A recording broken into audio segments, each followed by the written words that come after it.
wabarakatuh. Perkenalkan, kami dari Fakultas Hukum Universitas Muhammadiyah Kendari. Saya Fedriawan selaku pembicara pertama. Perkenalkan, saya Yogi Wisma Saritma selaku pembicara kedua. Perkenalkan, saya Febrania Valenrio selaku pembicara ketiga.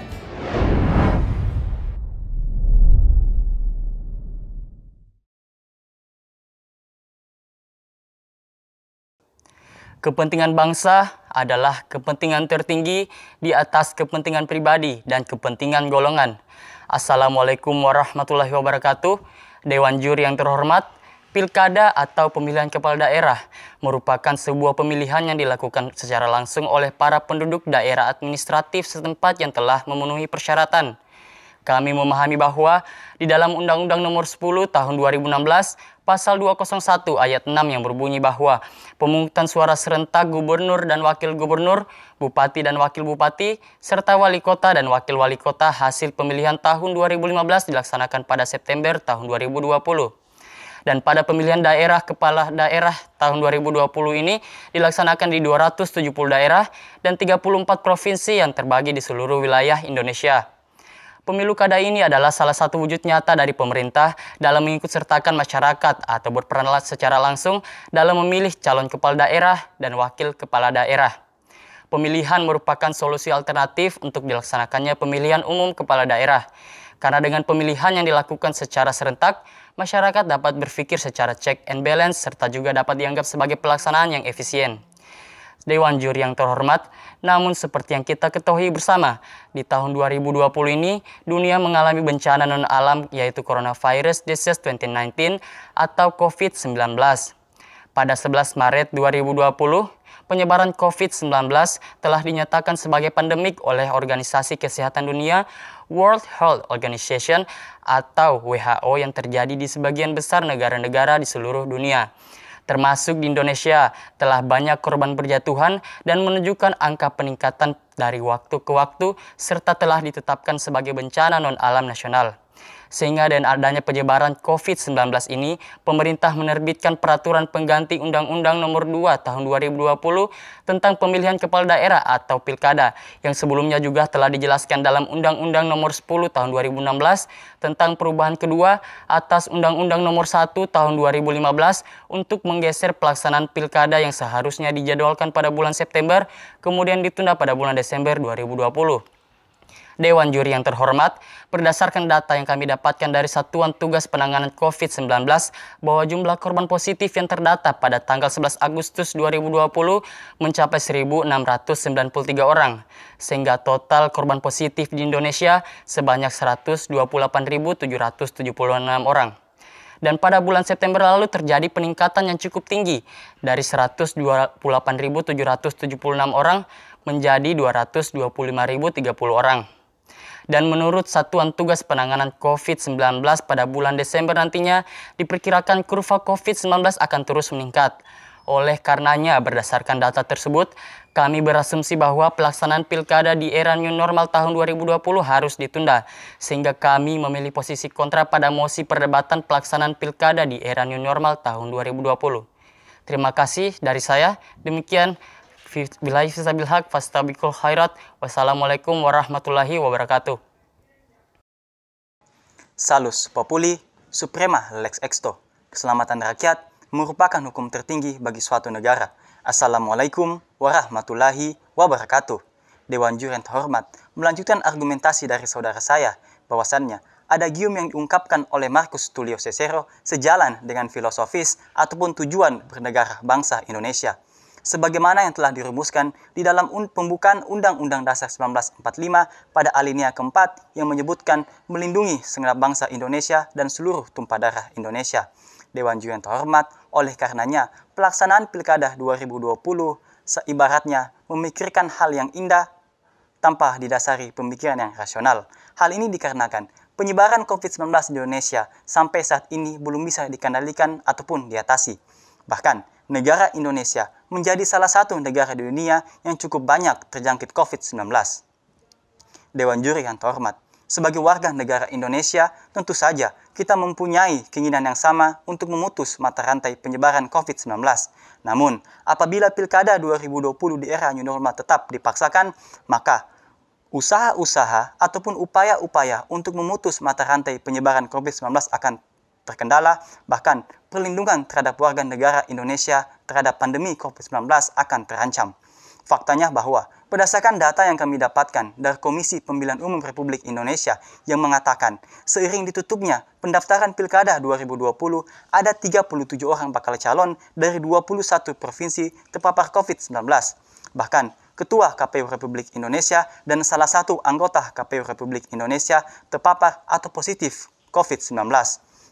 Dewan Juri yang terhormat. Selain itu juga, berdasarkan data yang kami dapatkan dari Badan Pengawas Pemilihan Umum Republik Indonesia mengatakan bahwa pada saat proses pendaftaran Pilkada 2020, Bawaslu RI mendapatkan ada 243 pasangan calon melanggar protokol kesehatan. Bahkan ada pula pasangan calon yang membawa massa yang jumlahnya cukup banyak. Padahal, di dalam Peraturan Komisi Pemilihan Umum Republik Indonesia Nomor 6 Tahun 2020 pada Pasal 49 Ayat 3 secara tegas menegaskan bahwa pendaftaran calon hanya boleh diikuti oleh ketua dan atau sekretaris partai politik pengusung dan bakal pasangan calon Pilkada 2020. Oleh karena itu, berdasarkan data-data yang kami dapatkan, tahapan-tahapan pelaksanaan Pilkada 2020 tidak sejalan dengan upaya pemerintah untuk mengendalikan ataupun mengatasi COVID-19 di negara Indonesia. Oleh karenanya, Pilkada 2020 jauh lebih besar manfaatnya ketika ditunda. Dewan Juri yang terhormat, perlu diketahui pula, apabila pelaksanaan Pilkada 2020 tetap sangat dipaksakan untuk dilaksanakan, maka akan menimbulkan tren money politik di tengah masyarakat dan penyalahgunaan fasilitas negara oleh calon petahana ataupun incumbent. Sebagaimana keadaan yang sekarang ini sejak diberlakukannya pembatasan sosial berskala besar dan kemudian dikeluarkannya aturan untuk work from home berdampak pada keterpurukan ekonomi masyarakat Indonesia. Oleh karenanya, Dewan Juri yang terhormat, berdasarkan data-data yang kami dapatkan, salah satu potensi pengacu meningkatnya money politik itu disebabkan oleh faktor ekonomi.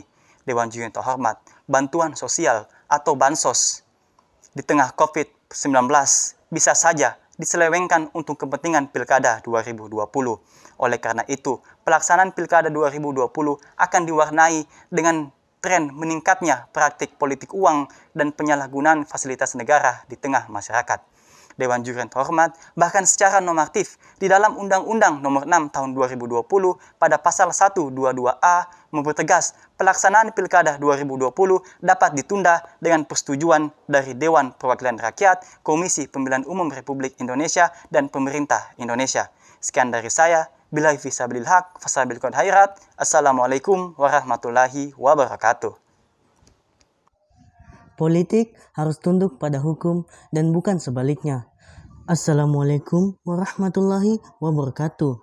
Melanjutkan argumentasi dari saudara saya, Dewan Juri yang terhormat, ada dorongan yang sangat kuat dari dunia internasional bahwa demokrasi tidak boleh dikalahkan oleh COVID-19.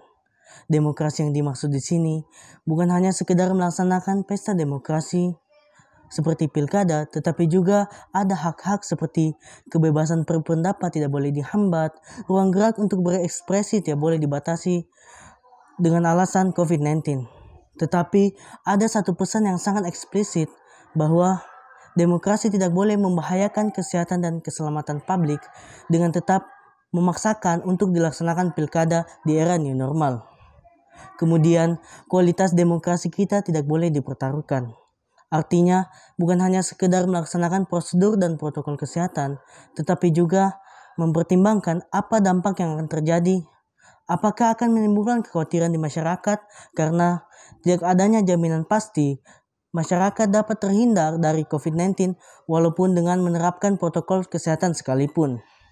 Dan juga dampak yang paling nyata jika Pilkada 2020 tetap dipaksakan untuk dilaksanakan, yaitu akan adanya penurunan partisipasi dari masyarakat yang sangat drastis.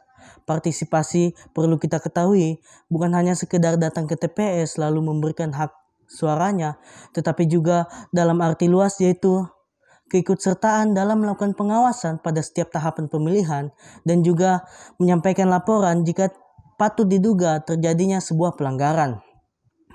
Bercermin pada kasus pemilu yang lalu, faktanya tanpa ada COVID-19 saja, memuat data dari KPU RI, ada petugas KPPS dari seluruh wilayah Indonesia pada tanggal 16 Mei, 460 orang korban jiwa dan 4.849 orang lainnya sakit, dan jika dijumlahkan ada sekitar 5.335 orang yang meninggal maupun yang sakit.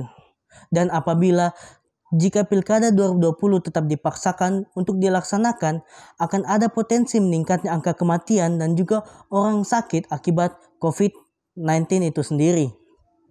Menurunnya partisipasi masyarakat tentu saja tidak seimbang dengan anggaran yang digelontorkan oleh pemerintah untuk pelaksanaan Pilkada 2020. Sebut saja tambahan anggaran sebesar 4,7 triliun yang diajukan oleh KPU dan 478,9 dari Bawaslu dan 39,5 miliar dari Dewan Penghormatan Penyelenggara Pemilu. Hal ini menyebabkan pemborosan anggaran dan ketidakbijaksanaan pemerintah dalam mengelola keuangan negara yang seharusnya diprioritaskan untuk penanganan COVID-19. Memuat data dari blog dari law.id bahwa ada 20 negara yang sudah menunda pesta demokrasinya. Sebut saja salah satunya yaitu negara Inggris, di mana pemilihan lokal di Inggris Raya yang dijadwalkan semula pada Mei 2020 ditunda hingga Mei 2021. Berdasarkan data tersebut, kami menawarkan solusi yang sama untuk pemerintah menunda pilkada hingga Indonesia kembali dalam keadaan normal tanpa adanya COVID-19 dengan berbagai pertimbangan.